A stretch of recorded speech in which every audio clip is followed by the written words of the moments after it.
গণচেতনা magic সংস্থার উদ্যোগে বিনামূল্যে বই বিতরণ অনুষ্ঠান প্রতি বছরের এবছরও আমরা করছি। কবে বই দিচ্ছি দেখুন, 9ই ফেব্রুয়ারি রোববার বিকেল 5টায় আমরা কেষ্টপুর 9 নম্বর অটো স্ট্যান্ডে বই দেওয়া হচ্ছে।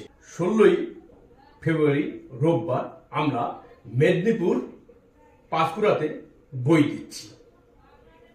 সময় সকাল 9টার থেকে আমরা বই দেওয়া শুরু করব। আমরা কুচবিহারে এবার চলে যাচ্ছি। কুচবিহারে আমরা বই ভেটাগুড়ি ছাত্রছাত্রী আছেন তাদেরকে জানিয়ে দিচ্ছি, আমরা 19 ফেব্রুয়ারি বুধবার সকাল 10টায় আমরা ভেটাগুড়ি বাজার দুর্গা মন্দিরের সামনে আপনাদেরকে বই দেওয়া হচ্ছে। আপনাদের কিছু জানার থাকলে আমাদেরকে ফোন করে জেনে নিতে পারেন। আমার ফোন নাম্বার 9830643784।